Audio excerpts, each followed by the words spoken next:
boys are back in town. As always. We back, baby. Yeah, every other week. You already know what we do, man. This is a couple of weeks from training camp.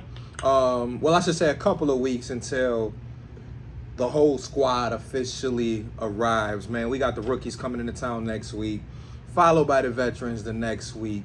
Can you feel it in the air yet, or are we still waiting to see the helmets? I'm at that point in the season where I'm trying to be cool. Trying to be cool, right? It's still summertime. summertime. Get too excited. Yeah. I'm trying to mellow my way into it. If I think about it, I get too excited. Yeah. Now I can't peak in July, so but it's Yeah, the grass.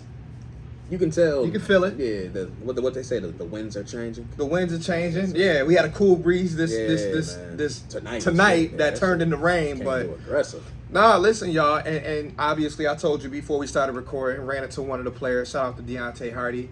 Was in my store in Orchard Park, and said what's up to him. And when you know some of the players are starting to get in town little by little, we'll probably start to see some rookies, like I said, coming in town in the next week or so. Some of them probably already stayed for real in town for the last couple of months. Yeah. Or really for the last month, because I know mandatory camp was just less than a month ago, right? Yeah. So, it's real, man.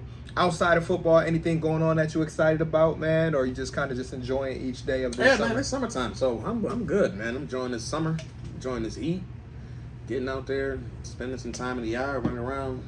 My son had me in the driveway running sprints today. I don't know what the hell going on. I'm like, so he ready for camp too. Yeah, we got tickets for a couple training camp practices though. So it's gonna be my man's first slide up in there. First live experience out there. So. Love it.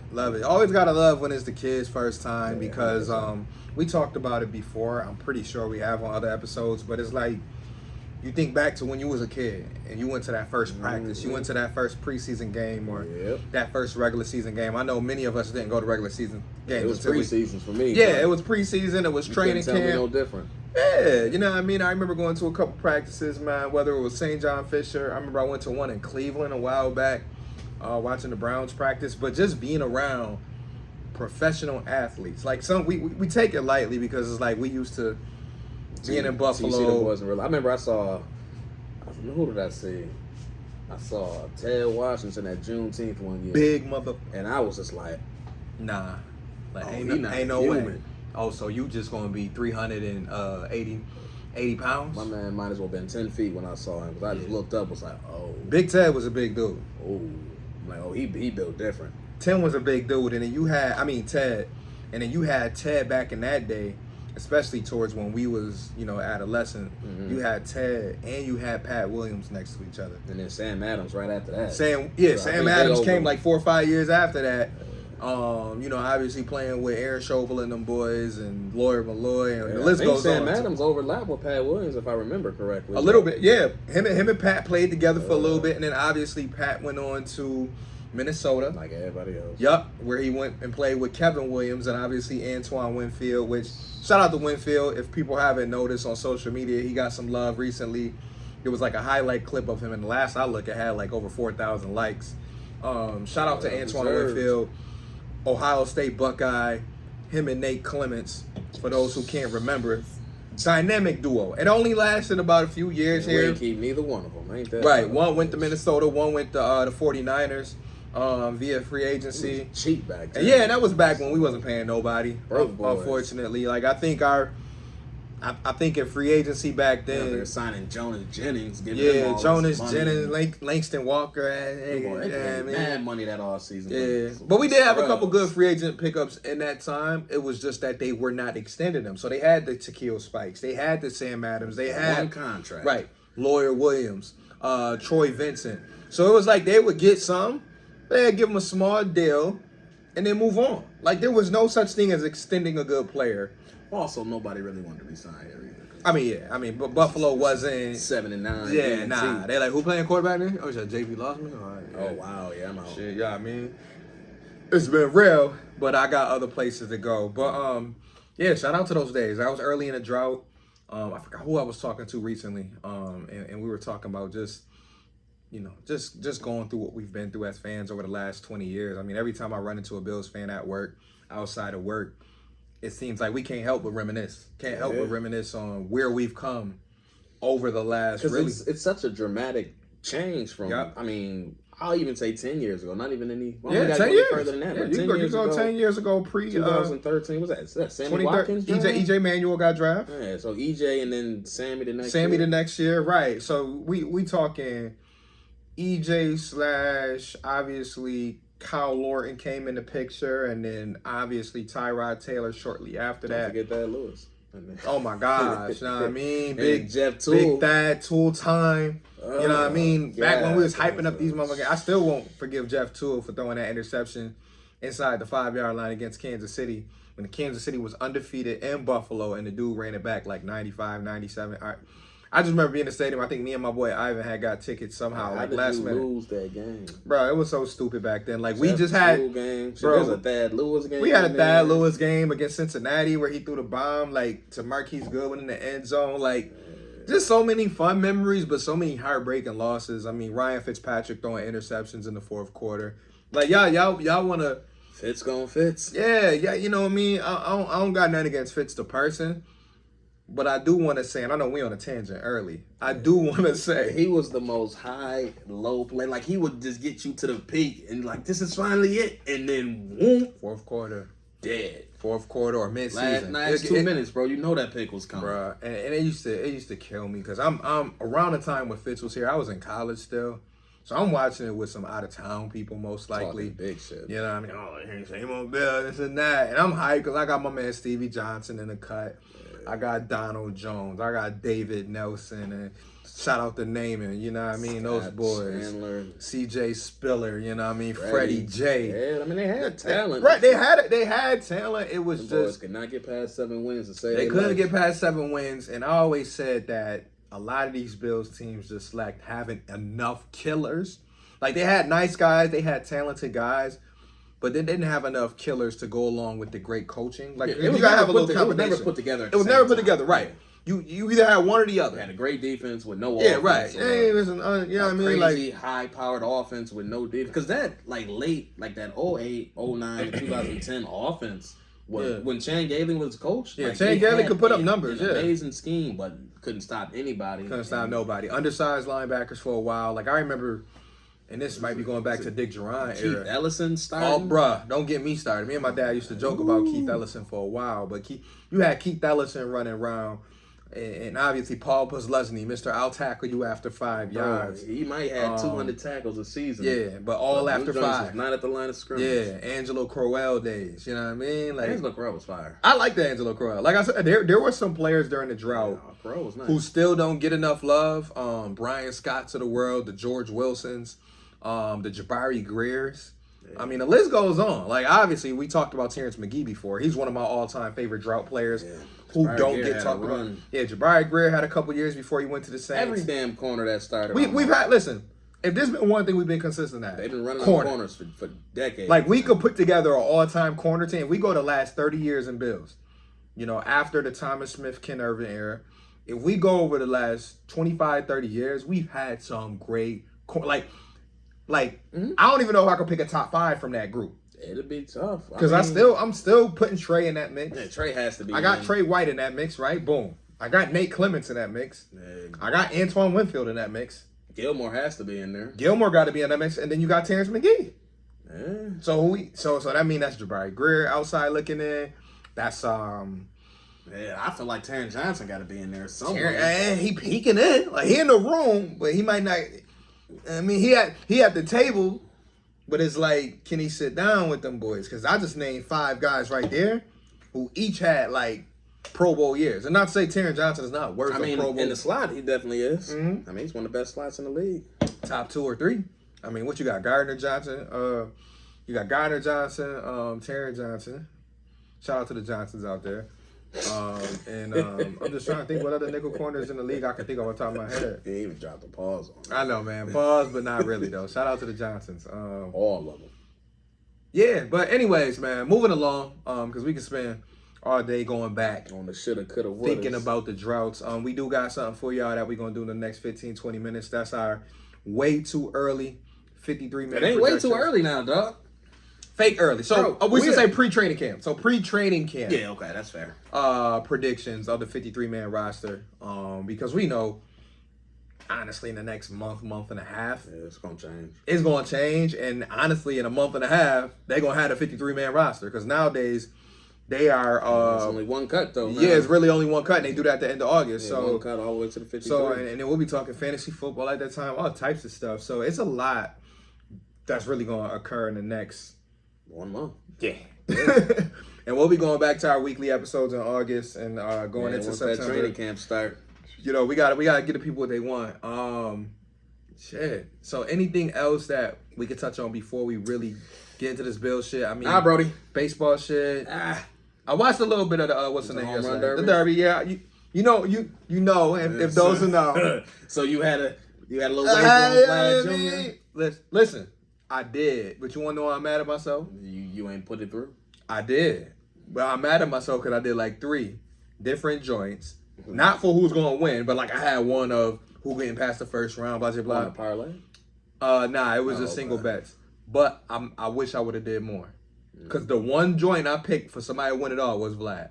I bet. I mean, that was a safe bet. And already won and before. he was like plus 350 to win. So I'm just thinking to myself like, Val, you couldn't have just do a quick 20 on that. You couldn't have.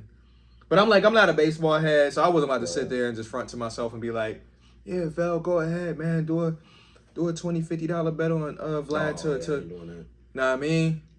I threw a single on there, came up a few dollars, and I'm just looking at myself like, Val. You know you could have put at least 15. Yeah, you could have put, yeah, I mean, you could put 10. You could put 10, get you a little $35. I ain't made a bet since the NFL. Listen, most smart people haven't made a bet in a while. I'm just one of those motherfuckers that get bored. Like, you get the... My man out here making Wimbledon bets. Come on, man. Pagula? That was I ain't the one on... I'm happy you didn't. Because she did not get through the quarters again. But shout out to her, though. Shout out to Pagula, man. Shout out to the Pagulas. Ranked fourth in the world. I mean, she balling. It kind of had me tight, though, because I was watching earlier. I'm like, yo, you lost the first set. You came back, won the second set. Third set, the first 2 games, you're dominating. You up 3-1 and then end up losing 6-4. Like, come on, bro. You can't just drop 5 of the next 6. Right. Kelly. Come on. But it's all good. We still rooting for you. But shout out to Kim. Shout out to the Pagula family, man. Yeah. We still praying for you. Want to send prayers too to the one Bills fan. I think Nick passed away recently. It's his son. Nick's son? Okay, so Nick's son's I can't remember the kid's name, but I just want to say Eddie. Praying for him and his family. Like I said, I don't even got to know people to just see stuff come across my timeline and just send positive vibes that way towards that family. And anybody else in Bills Mafia hurting. I know I got another person who I'm cool with, the Whitlock family, Kitty and her family. Some of my neighbors from my street on William Price, one of the streets that I grew up on for some of my childhood, they lost their father. So I want to say, prayers to the Whitlock family. And just anybody, like I said, again,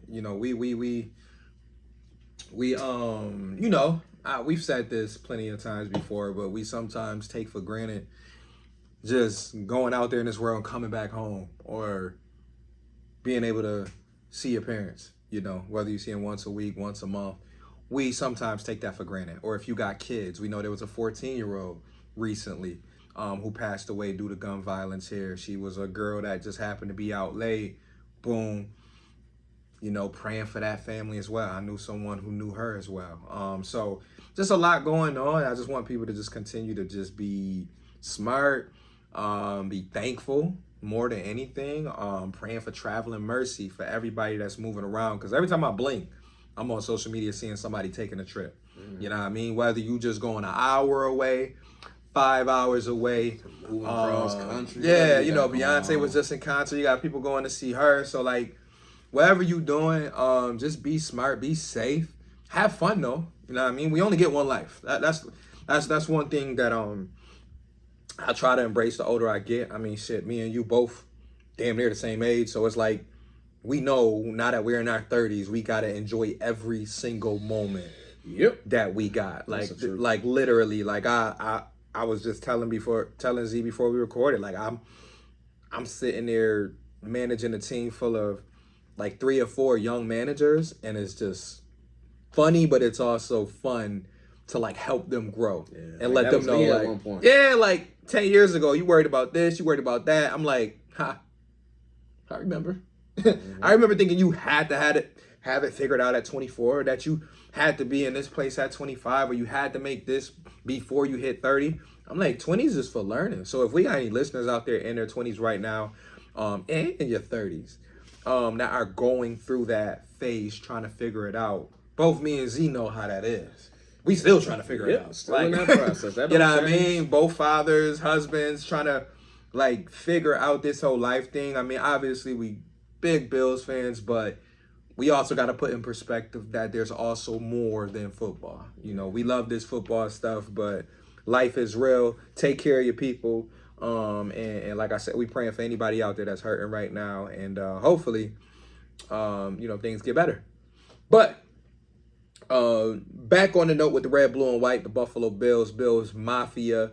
Training camp is 2 weeks away. We always talk about what are we most excited about. We're now, again, officially 2 weeks away.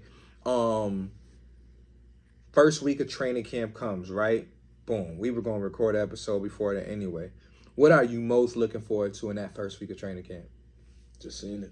Seeing them out there on that field. Like, it's just, I don't care who is under the helmet. I don't care what number is on their back. Yeah. Just seeing a team out there with the Bills logo on, just out there practicing, throwing the ball around, seeing defense going against offense, like seeing drills, like just the excitement to know that the new season is those camp highlights again, right? Yeah, it's just, I think that's just a football fan in me. Just, I don't care.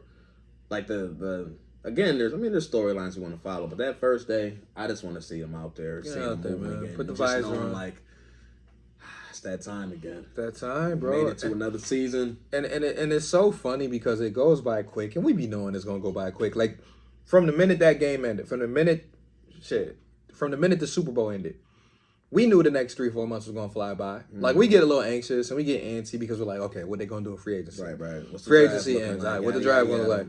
Draft ends. All right, spring camp, this and that.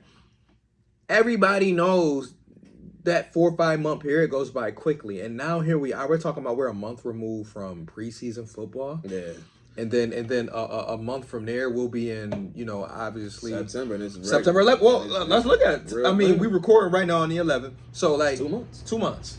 So wow, you know what I mean? Monday Night Football. You know what I mean? Thursday Night Football. A few days before that, like. Yeah. It gets real. And that's the thing. Another thing I think I like is when you're at this point in time when training camp starts, whether you know your team is fire or you know your team is trash, you still have that hope, though. And that's the fun part. Yeah, you whether you're a Jaguars fan where they right there, right? On that like play. This could be it. Yeah, like we got Lawrence, we got some sneak receivers, in, yeah. we got ETN, we got some players on defense. This gonna be the one. Yeah. Or if you Bears fan, excited too. Yeah, I got a young player, Colts. I got a new quarterback to look at. Mm-hmm. Like, no matter what situation you in, the beginning of this time is just exciting. Yep. What could be, seeing the potential of your team. Yeah, you undefeated. Right. You ain't nobody take no L's yet. And we definitely know how I feel to be one of those teams with like the young QB situation, like the Houston Texans, like Carolina Panthers, because we were once that team with Josh Allen as a rookie. Or Josh Allen going into his second year being like, ooh, we can't wait to see his growth. Or, ooh, we can't wait to see what he looks like when he throws that first ball. So, like, to those fans out there, and I don't know how many other fans watch us outside of Bills fans, but enjoy it.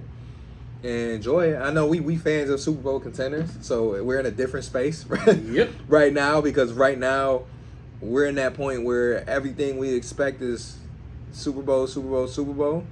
But at the end of the day, man, we love it. We embracing it. We enjoying the process. Not to sound like McDermott, but process. You trust the process. Ain't no shame over these ways. And yeah, speaking of process, I like to get right to it because, we 20 minutes in. I wanted to take a deep breath before we got to speaking of the 53-man. But guess what? Pre-training camp, 53-man roster. I got my 53. I got 10 practice squad players. I might leave out some. That's something that we're going to discuss. I know Z got his own idea.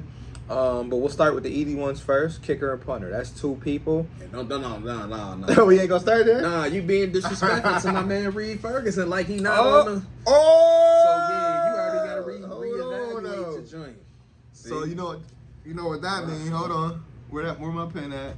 Yeah. I can do it with the imaginary pen. It's all good. Yeah, you're gonna have to because I was looking at the joint earlier. Said, my man, done forgot read the guard. Yeah, read the guard. If y'all see me, I did have to get up because I feel so bad. Yeah, so we're gonna start with specialists. That's cool. So we already know Tyler Bass. I mean, there's no other kickers, punters, or long snappers on the roster. So unless there's an injury, we already know those 3 spots are already gonna be locked in. So we got Tyler Bass coming in year 3 already. Sam Martin, recently signed, I think, to a 3-year contract this offseason. So year 2 here for Sam Martin. And, yep. Hell, Reed Ferguson been here a minute now. He might be one of the longest 10-year bills at this point. Yeah. But so we already know we got those spots locked in. So 3 of your 53 is going to go to those. So 3, yeah. So we'll start there. We'll start easy one, even though and then, even though I left off Reed Ferguson, my fault. Yeah, you're gonna have to redo somebody on that list. Got to. Oh yeah, I got my eye on one right now, but we'll see because it might not make sense. But go ahead. So as we walk through, we're gonna go offense on our way through defense, but also looked into what the Bills did the last couple years for each position. So as we go position by position, I'll say what the Bills did from a roster number standpoint in 2021 and 2022, and then me and Val will go through what we think the team is going to do from a 2023 standpoint. So we'll start with quarterback. Both in 21 and 22, they had 2 quarterbacks make the active roster. I'm seeing the exact same situation. I'm seeing the same thing as well. So I really don't see any benefit of them keeping 3 quarterbacks on the active no, roster. Matt Barkley, get back to the clipboard. It's all Pretty good. much. I see Bills keeping, obviously, the Allen brothers, Josh Allen and Kyle Allen. But I do expect them to keep old boy Matt Barkley on the practice squad. Because, again, there's no need. You call that man if you need him. Yep, knowledge is power. You keep him in the room. I think he's happy to collect the check. Listen, and be on the Super Bowl roster. 10 plus years in the NFL, and you get to still be in there with one of the best quarterbacks in the NFL, a guy that you've known for over 3 or 4 years now. Yeah, no brainer. It's a safe spot. Safest he spot. Don't have to worry about getting hurt. Yeah, he don't worry about nothing. Getting hit. He don't worry about nothing. He just collecting more money for his family, and more Bills gear. Right. So that's an easy one. So we got Kyle and Josh Allen there. So we have 5. Yeah. So we are going to run over to running back, no pun intended. Yep. 2021, they kept 4 running backs. Okay. Again, on the opening day roster last year. They started the season with 3 running backs. Again, this not including a fullback. Fullback is separate position. Right. That's separate. Pure running back. Yep. I feel like this was the first difficult spot for me. Okay. You can go with what you projection. Yeah. So initially, I had 4 running backs making it, but as I was going through the rest of the team, I'm like, I don't think there's enough room from a flexibility standpoint to have 4. So I initially had James Cook, Damian Harris, Nyheim Hines, and Latavius Murray. Okay. But once I was getting to the rest of the roster, I'm like, we're not carrying 4 active. Right. So I have the Bills going with just James Cook, Damian Harris, and Nyheim Hines, and Latavius Murray getting cut. I'm not going to mention the other running backs on the roster. Again, I'm just mentioning the tough cuts just for lack of time. Yeah, just to keep it straightforward. But I do think Latavius Murray will definitely be a practice squad candidate if he's not scooped up by another team. But, I mean, he's an older running back. Yep. Got a lot of wear and tear in his body. A lot of wear and tear. We don't know what a couple I mean, he was a late free agent signing anyway, so there's no saying. I mean, we're talking about a 12-year vet who has definitely put in work around this league. 100%. Great work, though. Right. Now, like you said, can he be the guy who gets cut and gets scooped up by a team like the Giants or Minnesota, who might need a good, valuable backup? Like, he spent time in Minnesota, so there's going to be some options for him if he does get cut. But I think the thing that may intrigue him is that Bills won't rule out elevating him, throughout the season. Right. Now with the elevation that they allow for practice squad players, whether it's 4 games, 3 games, don't matter, or whether it's just simply injury and he just gets a chance to be that number 2 or that number 3. I think the fact that he took his time and chose the Bills, whether it was just the Bills, which I don't think it was, You know, we know he's from a couple hours away in the Syracuse area. Yeah, but I think they have a role for him though. I think they do. I think they do. There's going to be some games where they want his style, right? Where they just elevate him and they like, listen, Hines, I know we've been using you, but we gonna kind of like. Yeah, but it's not going to be a 17 game. Oh no, situation unless there's an injury, of course. Of course, and that's why I think he's the ultimate insurance policy because you got him coming off the bench. Oh my God, right? But last year their number 4, or if you want to call it number 5, running back was Duke Johnson, who obviously was on the practice squad. Ain't nobody else really eating. Right. So Duke Johnson was that guy last year, but I mean Latavius Murray, talk about an upgrade. Yeah. Talk about, even Damian Harris being an upgrade as a backup running back, and then Hines being Hines, you know, being able to add the special team element. If he does get and that's lunch. Yeah, and if he does get thrown in there from a speed standpoint. Right. And if he does get thrown in there, you know, on screens or whatever, Hines can give you that. So yeah, similar to you, I went with Cook, Harris, Hines. I went with Murray on the outside looking in. But I will give you 2 practice squad guys right off the bat, you know, with the guys that we just mentioned, which is Barkley and then Murray. So that's 2 of my 10. I know Z didn't really focus on practice squad with his projections. I decided to because I started listing a bunch of names and I'm like, wait, I gotta move some of these motherfuckers over. Cuts. So they at the top of my list in the practice squad section, Barkley and Murray.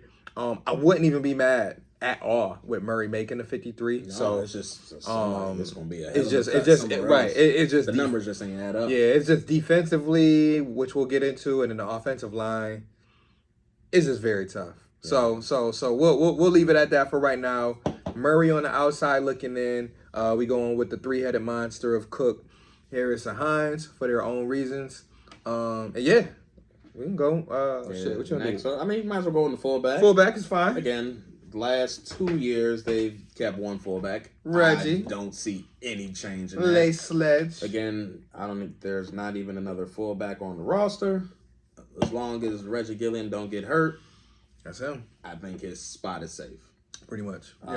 He provides some flexibility, pass-catching ability, he can do some flexibility. Yep. So they've used him in some creative ways. Special teams. He's done everything they asked.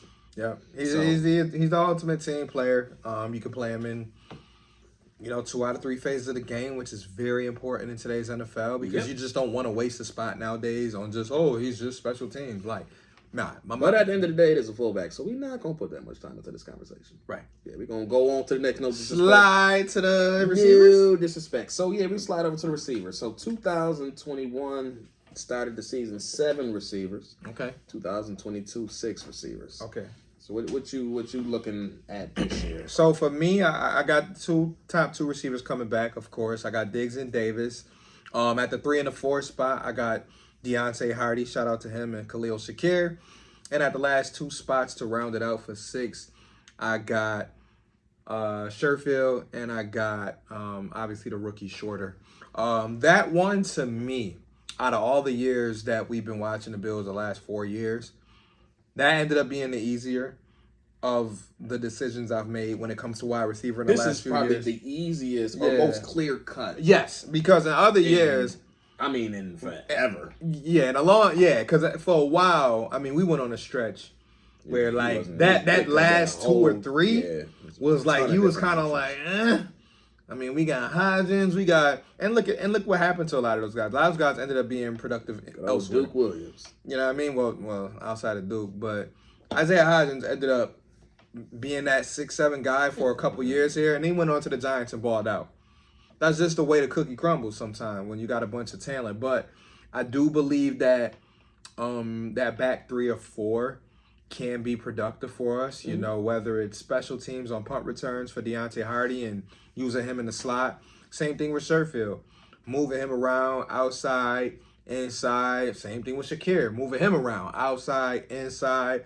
And then Shorter, just sprinkling him in when he can, whenever he's ready. Like, I don't know if, and training camp and preseason will tell us a lot about Shorter, but we'll see. Can he show us flashes? Can he kind of do what Isaiah Hodgins did, which was develop that game? Say not get hurt, but well, not get hurt, but like just show us flashes that make us say, "Ooh, yeah, I want to see more of that." So, but I think all the receivers here have a role. Mm-hmm. So, like I have the same lineup or the same people The same making six. the team as he has. I have 6 going in this year. I really don't see them keeping 7 unless somebody else on the back end really forces their hand. one of them young guns because they got young guys. Yeah, I see them going with. I see the same 6 again. I mean, I'm not really worried about a depth chart at this point because I feel like depth chart gonna work itself out. Ways. Oh yeah, that can go wherever. But yeah, I have the same exact 6. I mean, I think this is probably one of the, at least as of right now, one of the easier decisions for the unless something crazy happens during training camp, I believe that 6 will be wearing helmets on Sundays. Yeah, agreed. So we're gonna go over to the tight end. 2021 team rolled with 2 tight ends. Last year they went with 3 tight ends going in. Obviously this year we have a fresh new first round pick thrown into the mix. Shout out to K. Along with Knox making good money. K. So I have him keeping 3. All right, I'm with you. I have him going with obviously the Rook, the now grizzled veteran Dawson Knox. Going in what is it, year 5, I think. Damn near, yeah. Got his new contract early last year he got his contract, yeah. Yeah. I don't know if this is year 1 of the new summer. contract or not. But whatever. Either way, have him going with Dawson Knox. Obviously, the Rook, Dalton Kincaid. Yeah. And I still have him keeping Morris. Yeah, Quentin Morris. I mean, I feel like he's earned a nice third piece. Yeah. Listen, nice little third piece. I think he adds some versatility to that receiving aspect of the tight end. Because we know he can get downfield. I mean, he's no Antonio Gates. But if you want to call him a great value, Gates, or if you just want to call him, he has a very athletic. He comes from that basketball athleticism. Yep. Because he can catch the ball. Like he's shown the ability, and like we haven't seen a bunch of them because this offense is. Yeah, he's flashed a good pair of minutes. He's flashed that he can get his feet in bounds. He can catch the ball, and honestly, that's all Josh Allen care about. If I throw you the ball or if I put it up, can you come down with it? And he hasn't been completely dominated when he has to been an inline blocker. Like he's held his own. I mean, he's not an amazing inline blocker from the tight end position, but he's been serviceable and hasn't been a detriment to that line. Yeah, so he's a good number 3, and I think we both agree. Once again, I think the offensive side of the ball, outside offensive line, ended up being easier to decide from. Yep. When it came to these first few positions so far. So far everything's smooth. This O line. Yeah. This when we get a little shaky. So it's gonna be more than a little shaky because I still don't even know. Exactly. I'm still tough at the tackle. So I say let's start with the easy one because at center, I only put one person, but we know multiple we can play center. Yeah. So I put Mitch Morse. Yeah, so I did the breakdown for O-line as a whole. Okay. Yeah, just because they have so many players or have had so many players that can play guard and tackle, it was just kind of all jumbled together. So I just did O-line as a whole. Last 2 years, they went with 9 offensive linemen. Okay. Both years. So if I take off one of mine, I got 9 because I got to take off one because of the long snapper. So, okay. You got a 9? I got 9, so I'll start first. So I got Mitch Morse at center. I got him as the lone, pure center on the team. At guard, I got our man Ryan Bates. I got Ike Bucker. I got Edwards. I got McGovern. I got the rookie Osiris. And then moving on to our tackle position, I got, of course, our guy Brown on the outside. What's his first name again? Spencer. I feel bad. Spencer Brown, Deion Dawkins. And then I got a surprise one because I feel like it's going to be a battle for the swing spot. I got Brandon Shell over Quisenberry. Now, I feel like that one can be questionable. I also have a tackle spot for Tommy Doyle on the practice squad. I feel like he can potentially be fighting for the swing role. But I honestly think they keep 3 true tackles. This is just my guess. Now, it wouldn't be the smartest guess in the world, but I think they keep 3 true tackles. I think they keep a bunch of guards because they're so flexible, especially Ryan Bates, a guy who can kick outside if needed. And then you got guys like Butker and Edwards who can move around. Osiris, I think he has a real solid chance at fighting for a starting guard spot. And then, like I said, Morse at the lone center spot. There's a lot of versatility with the guys that I mentioned. So that was my 9 with Quisenberry being one of the surprise cuts. I wouldn't even say surprise, but one of the odd men out. I think Brandon Shell has a good chance to beat him out just because of his size.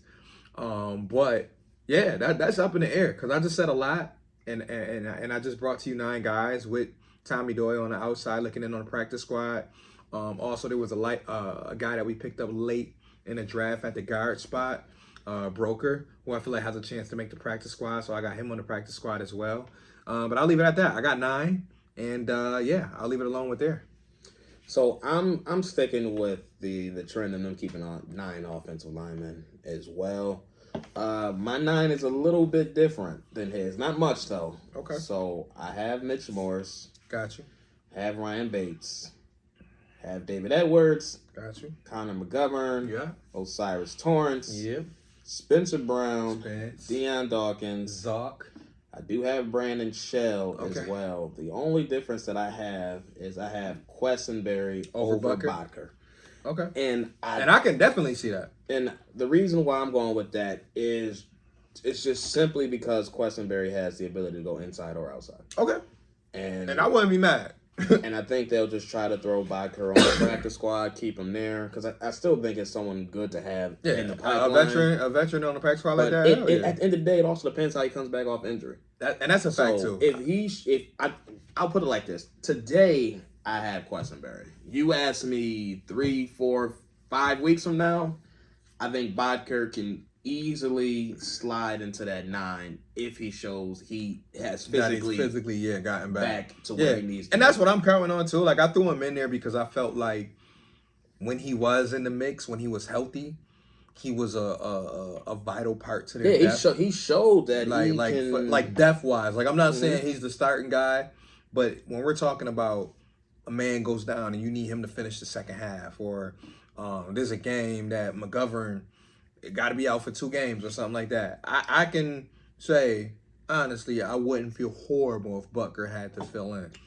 Same thing with some of these other veterans that they got in there. Edwards, if Butker had to hop into him. If Bates obviously won the job over Osiris to start the year at one of the guard spots. So, like, overall, I think we agree that this is one of our deepest positions. Yeah, all the way around. I also think, I think Tommy Doyle can play himself onto this roster easily. Oh yeah, for sure. It's going easily. Is Doyle, Shell, and Quessenberry are going to be battling for that swing spot. Yeah, for that swing spot. Yeah. And if you told me that Doyle won that swing spot, I wouldn't be surprised. Yeah. And I think that's best case scenario. It is because that's a draft pick. 6'8". And that's your draft pick. Like you got Quessenberry in free agency, you got Shell in free agency. Anytime your draft capital can outplay the free agents that you get, it's not a horrible thing because it's not like you spent millions, like a crazy contract on Brandon or on the guards are the one that got some McGovern right. Like you don't want McGovern to not win a spot, a starting spot. That would not look good. Same can be said with, you gave Bates some decent money. Yeah, not crazy, but he's still. But he's still a valuable, right? Yeah, and he's also still a valuable player. Like I don't think, unless he has a horrible summer, I don't see Bates going anywhere. So I think no matter what way you look at it, what I'm really focused on too, I will admit, is making sure we get a better Spencer Brown. We know he was dealing with the back injuries last year, and a lot of people. And I think Brandon Bean was one of his biggest supporters because he flat out told people like, "Yo, chill out on my man Spencer. Right, relax." Yeah, he like chill out. We feel good. We feel confident that Spencer is. So anytime you got the GM and you got the coaches speaking up for you, I think that there's a good chance that we may see the best of Spencer Brown. He just got to do it. He just got to stay healthy. And that's the main thing with Spencer Brown. Stay healthy so we can really evaluate where you're at because we saw signs the rookie year that he can dominate. He's shown flashes. Yeah, we seen him. Had some moments. We had some moments where we like, yo, dog, did you just really let fam just you didn't even get a hand on him? Right, you ain't get a hand on him. So you just 6'7", 6'8" for nothing. 300 for nothing. Just big athletic freak. You just which is the Sean Bradley. That's his not Sean Bradley. I'm just saying. Which is his saving grace because he's so freakishly athletic. Right. So you hope he can put it all together. But I still think his spot is very safe on his team. Pretty safe on his team. He has to do some absolutely terrible stuff on that field and not make the team. Yeah, I think he good. Now we transition over to defense, which is where I would say this is definitely the more difficult. Now we going to start trenches, or are we going to end with the trenches? No, let's just start trenches. All right, we'll go trenches. Yeah, we'll start in front, work our way to back. So did you do D-line as a group? I broke D end and D tackle up. So let's start with D tackle. And I will say, for the sake of defensive end and linebacker, like Von Miller, Shane Ray, those are guys that are considered linebackers from a technical roster standpoint. Okay. But I'm including them in the DN section. Okay, So think of DN as pass rushers. Yep, edge rushers. Yep. So Von Miller, Shane Ray, those guys who got numbers in the 40s and 50s, again, from a roster standpoint, technically linebackers, but for the sake of this portion, they're defensive ends. That's a Fendi. So in this case, 2021, they rolled with 6 defensive end edge rushers. Last year, they rolled with 5. Yep. So what we doing? I have them this year going with 5. But I do have Von Miller starting the season on PUP. On the PUP. So for me, this defensive end wasn't that difficult with Von going to PUP. However, if he is healthy, then this is a completely different exercise for me. So right now, from an edge rusher standpoint, I have them going with Boogie Basham, AJ Epinesa, Shaq Lawson, Greg Rousseau, and Leonard Floyd. Okay. Again, that's with Von Miller on PUP. Okay. So you had the odd man out as who at the edge? As far as like the core group? There's no one in the core that needs to get cut in that scenario. Okay, I mean, just when Von Miller come back, who you got? Correct. Yeah, when Von Miller comes back, now that's what we talking about. What's your...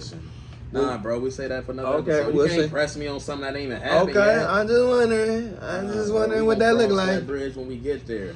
I'm just wondering what that look like, We're gonna figure it out. So that tough decision gonna come in week 4 or whatever when Von come back. Then we'll figure that out. As of right now, I don't have to make no tough cuts. What you show up with? So for me, I got 5 as well. The only difference is that I do have Von starting the year on the active roster. On the active roster, I think he will get some He'll get some playing time towards the end of August. I think that's the first time they'll probably open up that window. It's like right before September 1st, just to try to see if they can get him in 2 weeks on the field, see where he's at. Will he play in the first game? I don't know. I mean, that would be exciting to watch him. Monday Night Football, Aaron Rodgers. But I do feel like the fact that Leonard Floyd is on the team does give him that little bit of room. It gives him that little bit of room where if he's not feeling quite right, that's cool. He could take off a couple weeks, but I just don't see him missing 4 weeks. Now, if he does, I'm not going to have a heart attack. I'm like, oh, okay, cool. Finish the year strong, 12 games. What I care about most for Von is, as we all know, playoffs. Mm-hmm. I want you playing your best football at the end of the year, come crunch time. So, for me, yes, that's the dog, but, yeah, like, who that? Yeah. But, so if it happens where, like Z said, Von got to be on PUP, I ain't going to be mad. It takes a little bit of excitement out there, but guess what? That give the young guys, again, another opportunity, as they had the opportunity last year, along with Leonard Floyd. It give the young guys a chance to be like, yeah, we got better since last year. So what's your DN room looking like, bro? So I got it with Von Miller, Leonard Floyd, Groot, Shaq Lawson, and Epinesa. I feel like that's the best 5 right there if they're all healthy. Cutting the second rounder. Which one is the second rounder? Boogie Boogie would be one of the surprise picks / trade option. I'm not saying a team would be willing to give up much for Boogie Basham, but they could accept calls. Same thing with Epinesa. I like Epinesa. So why you keeping Shaq over Boogie? So the reason why I'm keeping Shaq over Boogie is straightforward for me. Is I prefer going off of what I know. I know Shaq on any given day, whether it's the Jets, whether it's Miami, or whether I'm playing Philly. I know what type of Shaq I'm going to get. Whether that's creating pressure or whether that's stopping a run, I know I can get a dog when I put Shaq out there in the trenches.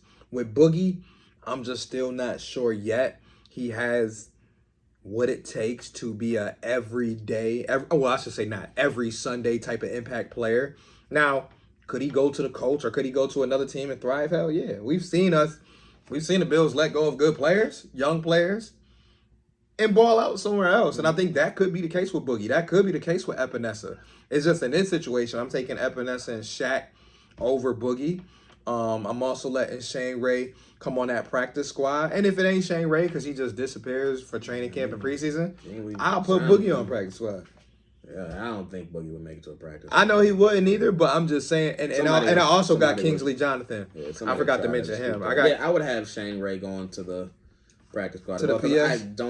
Granted, they signed him out of CFL. It doesn't appear like there was a huge market for him, so I doubt, unless he does something crazy in the preseason, that there'd be a huge market for him come early September. So I think he would be a good practice squad candidate. And I think that's somebody good with experience coming off the bench. Yeah, and I got Kingsley Jonathan in there too. I always want to give him love too because he's a good hustle. A good candidate to throw on the practice. Yeah, he's a good hustle, big defensive end who I think has like potential. He's shown a couple flashes in the short in the time Bears game for sure. But it's just tough because once again, our D line, like it's been for the last few years, they are a strength of this team.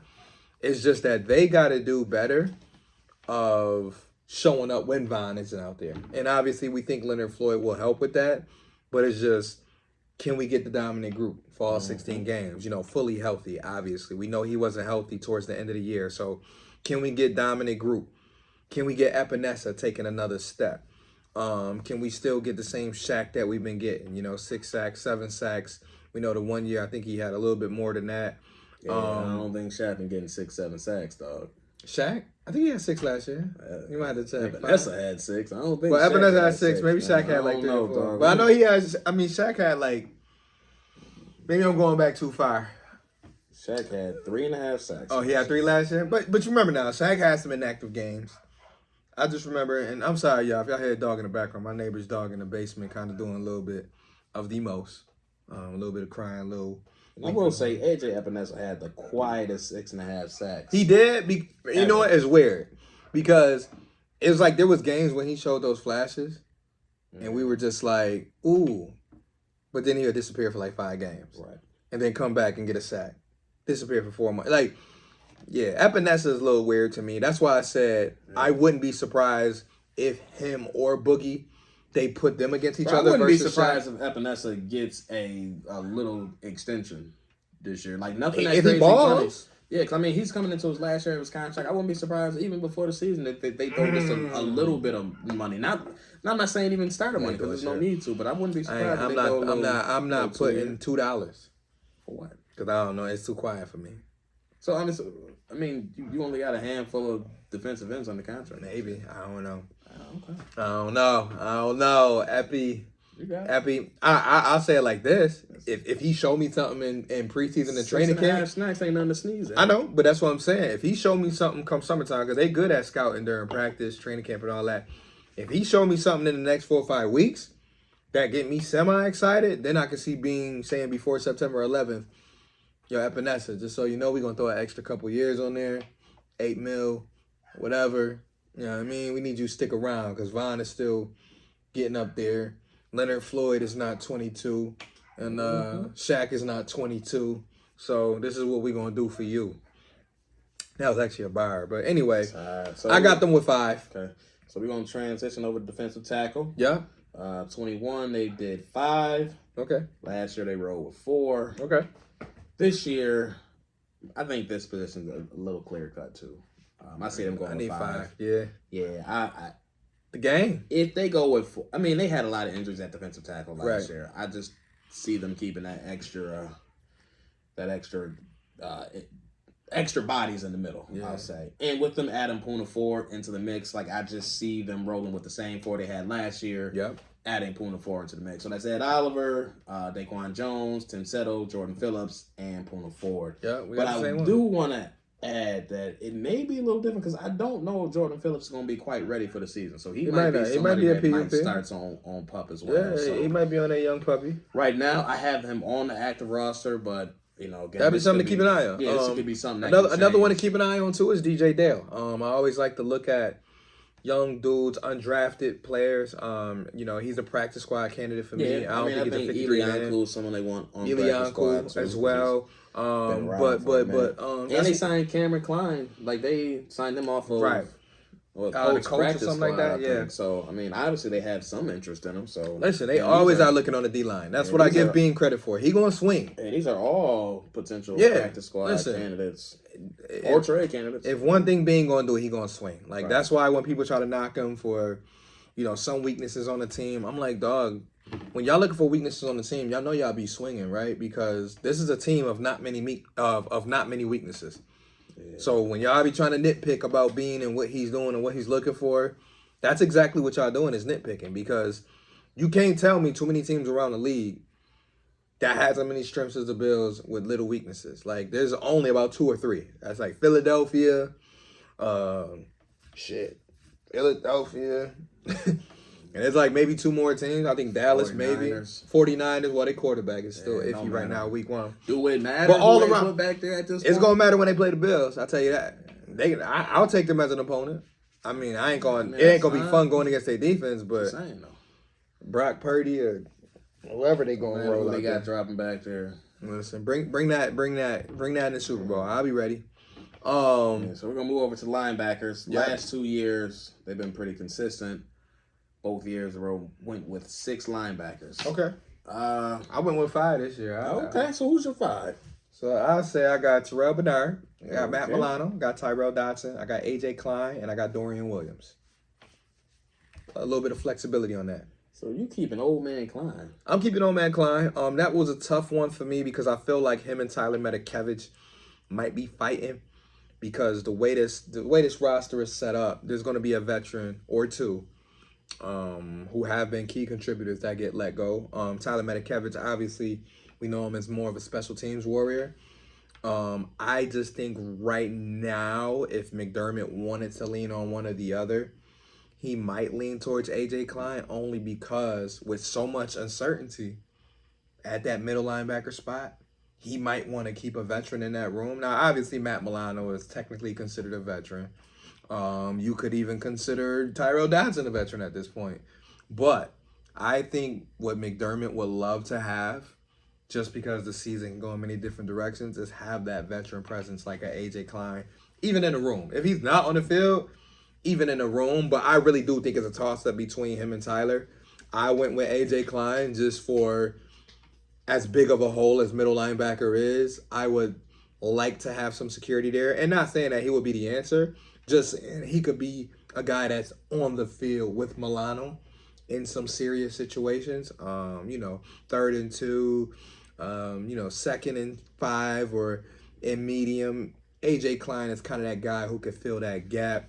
Tyler Metakevich, I would miss him for sure, because special teams, even though he's not like I don't feel like when I watch Bills games, I notice everywhere he's at when it comes to special teams. I think you do, you just don't notice it. Right, maybe. I mean, he's definitely always around. Right, the ball. like don't get me wrong. Like I feel like special teams is valuable. Mm-hmm. It's just that with what they got going on at linebacker this year, It's also less valuable right now with the way they changed that kickoff. oh thing my too, gosh, so. and that may change some things too 100%. for those guys, Mm-hmm. and that's why probably you may not see Tywan Jones back in the Bills jersey. We know he's still a free agent right now, but yeah, he's not on the roster. So like, we may see that shift with those only special teams guys. Like I think Saran Neal, which we'll get into, Saran Neal may be one of the. He got that new contract last year. So he may be one of the few that make it because he can still play a little bit on defense. But I think I go with that 5: Bernard, Milano, Dodson, Klein, and Williams. What you got? Okay, so I have him keeping 6. Okay. And I don't have him keeping AJ Klein. Okay. Nor do I have him keeping Metakevich. So I have him going with Terrell Bernard. Okay. Tyrell Dodson. Traven Howard. Okay. Matt Milano. Balin Spector. And Dorian Williams. Okay. And that's not a bad group. So A little inexperienced, but I hear you. I went with that direction because all offseason I've been hearing them say coverage linebackers. People who can cover. And one thing AJ Klein can't do is cover. He can't. So I think they're going to go with the younger, more athletic players in Traven Howard and obviously Dorian Williams, but I think Balin Spector can give them more of that traditional middle linebacker frame. And I got him on the practice squad, by the way. Yeah, so I think he's going to be the one to make the cut. I think A.J. Klein was signed this offseason just as insurance. Yep. But I think one of these linebackers are going to step up. And he can even take the Murray training role. camp just to show, like, okay, someone is ready to take that spot. We don't need that security blanket. And I think that's all that A.J. Klein is. Right. And I really don't think he'll need to be there during the season. And Medikevich, I just think that the talent and potential is just going to push him out of that special team role. Because I think they feel that one of these younger guys can start to fill that role. Again, because now, I mean, you have Justin Shorter and a receiver who can play special teams. I mean, you have younger guys and Dorian Williams who play special teams all throughout college. Yeah, Reggie Gilliam, yeah. Yeah, so I mean, you have players in there who can start to fill those roles. Right. So I think Medikevich is on the outside looking in right now. But it's gonna be a battle. It might be a veteran on veteran. Like I said, I got Klein versus Medikevich versus whoever you want to call the fifth or sixth linebacker. It's gonna be tough. Like I think the only locks on that group is probably Milano, Bernard, and Williams. Correct. So I think those are the only three that I can be like, yeah, I feel very confident they'll be on the team. Yeah, I agree with that. The bottom four. Yeah, because I don't think Dodson is a lock. Oh yeah, definitely. No, I know he signed a new deal, but it's like, dog, we signed you a new deal to make sure. It's the two higher picked linebackers recently, and Milano. Right. Yeah, and that's it. 'Cause, I mean, again, Spector was a draft pick last year, but I mean, he wasn't a top 3 round. And like I got him on the practice squad. So. Yeah, we can put you on the PS. Yeah, so that's no problem. That's far from locked in. So now we're gonna transition to corners. 2021 went with 5. 2022 they went with 6. Okay, this is tough. And obviously we know we can put Neal in either category. Yeah, corner or safety. What do they have? What's the roster? What do they have Neal as? So Neal one of them hybrid. So they have Neal as a corner. Okay. For just for technicality's sake. So if he listed as a corner, I'd say he would make my list 6 because I got Trey White, Kyer Elam, Taron Johnson. I got Benford, Dane Jackson, and then you put Dane on your roster. I got Dane on there. After all that, you still put my man. And then obviously Neal would be a 6 if we want to list him as corner. The only reason why I put Dane in there along with Neal, because those were my last 2 for my corners, is because I feel like, again, McDermott running this defense, he has his guys. He's gonna go with some guys he can trust, and for whatever reason. And like I said, nothing against Dane, but he trusts Dane. And as far as Neal, I feel like Neal is just one of those core Buffalo Bills guys. Like, just mentally tough. You know what you're going to get from him every Sunday. You're going to get that energy. You're going to get him on special teams ready to crack somebody. He's going to crack somebody at least once every 4 games. And then, like I said, if there's an injury at your nickel back, in your nickel and your dime package, you know you can throw Saran Neal in there. And he can get his hands on the tight end, and he can get inside the box. So I feel like Saran Neal would make the team off the strength of that. Tough decisions on Cam Lewis, and obviously Alex Austin. I feel like Alex is going to show a lot in preseason training camp just because he got that length to play outside. I just feel like he just got to put on a little bit more weight. But he might show that the length can make up for it. I mean, he's not like a big corner, but he has the length to compete on the outside. And then, of course, the guy that they got from Minnesota, Dantzler, he'll have something to say about one of those last 2 spots too. So we might see a battle, at the last 2 spots, but I feel like the locks in those are definitely Trey White, Kyer, Taron Johnson, and Benford. Those are my starting 4, if there was a starting 4 for the cornerbacks. And then, like I said, lastly, we got Dane Jackson and Saran Neal fighting with Alex Austin, Cam Lewis, and Dantzler. So that's where I'm at with those 6 right there. Okay, so I will say I have 6 as well. Before I name my 6, we'll give a honorable mention to Jamarcus Ingram. Shout out I think the team likes him a lot. I don't expect him to make the 53, but I think we'll see him flashing. Or some people are going to say you got to make a space for him. So I would not be surprised. He might push out if he makes a big push for this roster. So I have them keeping 6. So I have them keeping Trey White.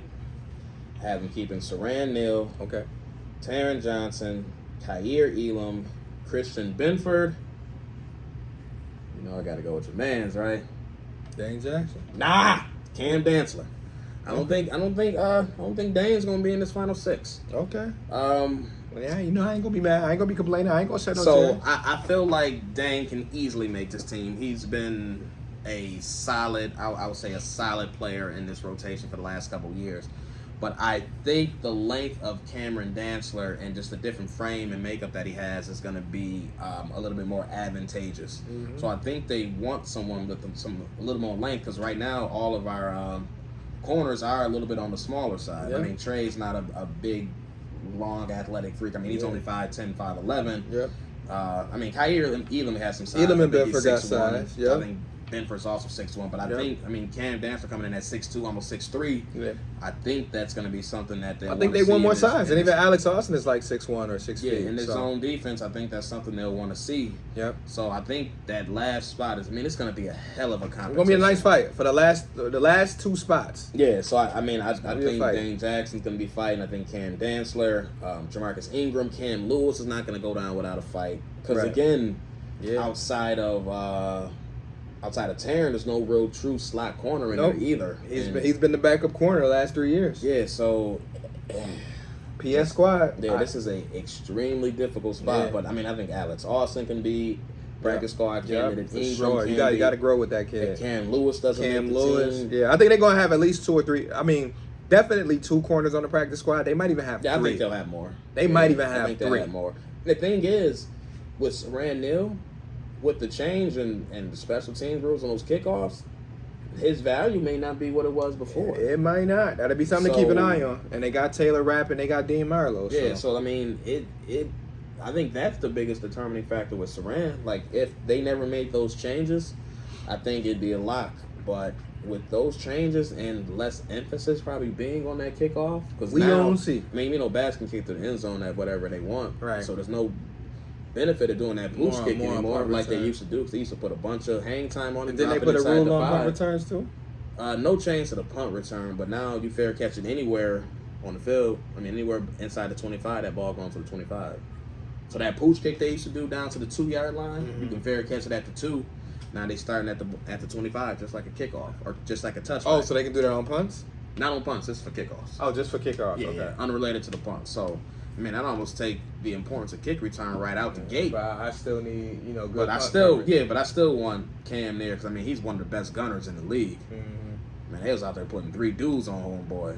So on Saran. Oh, okay. I thought you said Cam. No, there's been a couple instances they done had three people trying to guard. Saran a beast, man. That's what I said. I got him on my team. I do too. He's one of the best. It's just I'm just curious to see how they handle the last couple spots in that corner going to be tough. That core special team. And that can also be another trade situation. We talked about the DNs. I think there's a ton of trade potential. Yeah, you got a guy like Dane Jackson. You got a guy.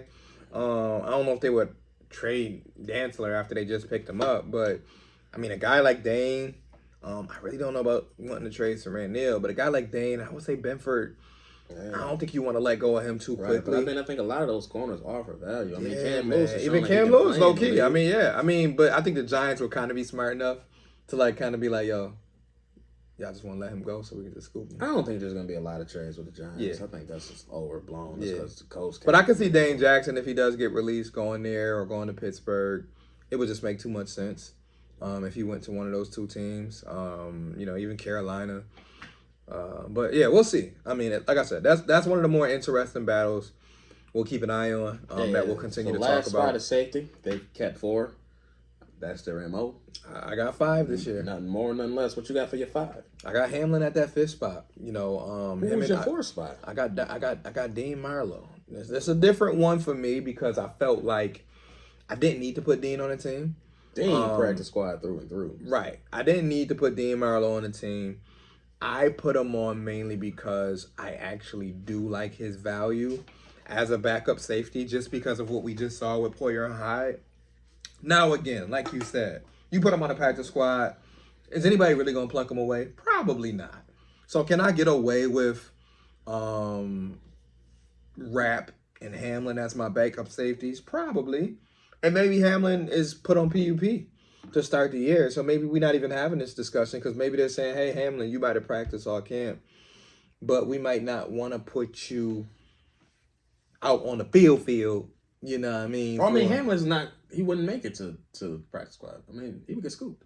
Oh, you said the PUP? I'm saying Hamlin. Oh, yeah. You talking about practice squad or pup? Well, I'm saying pup for Hamlin. See, but he doesn't have an injury. He can't go on. Right. So yeah. So I would have as my main backups. I would probably have it be Hamlin and Rapp, and I would have Dean Marlowe as my fifth. Like if anybody was on a bubble, it would probably be Marlowe. Would I be surprised if Hamlin got released? No. Would it make a lot of news? I'm pretty sure it would, but I think people would understand.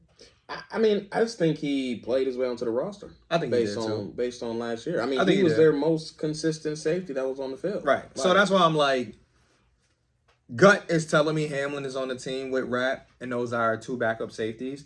But I would not be surprised if Dean Marlowe makes the team. Like I said, would I be mad if he goes on the practice squad? No, because he could be another like we talked about with Murray at running back.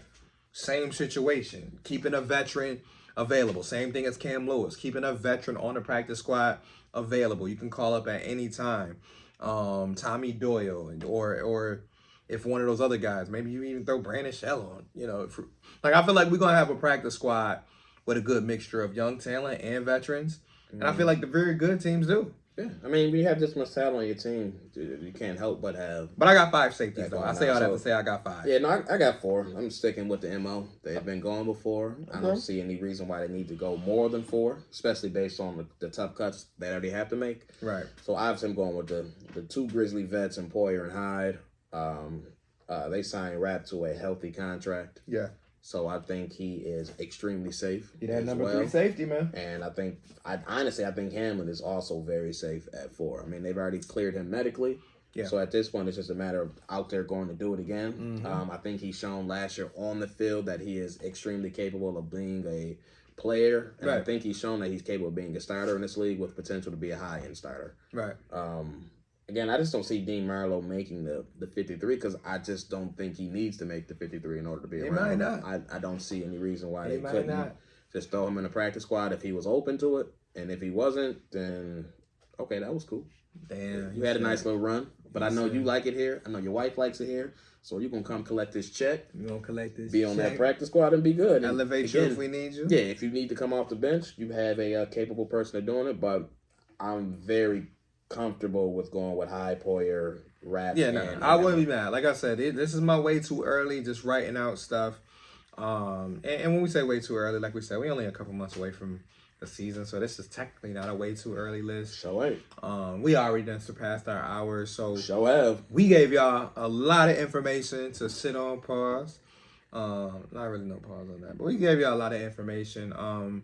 We will be touching back with this list. I'm keeping my hard copy here. He got his list in his phone of the numbers breakdown. We'll see how accurate this ends up being. I know we will revisit all of this information in a month because before they announce that official 53, we're going to come back here after a couple preseason games and we're going to revisit this whole situation and we're going to see where we at. But get excited, y'all. I still tell y'all, enjoy y'all summer.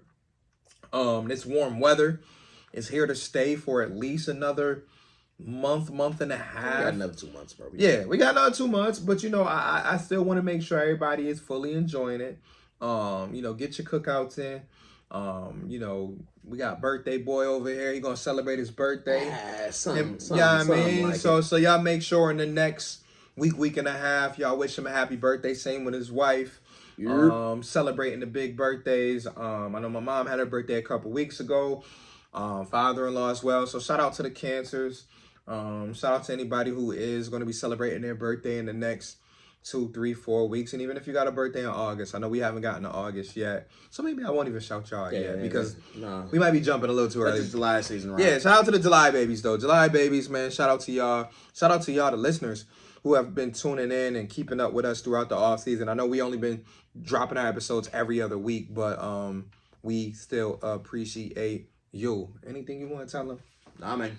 I done said it all. We I done did did what already. we had to say. Yeah, 53-man roster. So I ain't gonna say it no more. I ain't gonna say it. No schmo. Listen, y'all. Leave a comment, share, tell a friend to tell a friend. I say this every other week, but I really mean this, that we gonna really try to unbusy ourselves at times and connect more with some more people. We haven't had a guest on in months. We haven't been on another show in a while, but we really gonna get our lives together soon. It's just that you talking to two busy people right here. Mid-30s, lower 30s, whatever you want to call it. We going through life. Life be sometimes beating our ass sometimes. Life be life. Yeah, but we still doing what we doing, standing tall, and making sure our chickens are in a row. So listen, y'all, take care of y'all family. Love on y'all people. Like I told y'all in the beginning of the show, we praying for all of you out there who may be hurting in some way, shape, or form. Continue to be blessed. Continue to just keep a positive mindset over anything. Up here, try to stay positive, and just know that me and Z, we're gonna keep y'all posted on what we find out. You know, we'll give you our view of training camp when we get out there as well. And that's it. That's it. We done had y'all. We'll see y'all right before training camp start. Yeah, so y'all enjoy. This is Val. It's your boy Z. See y'all next time.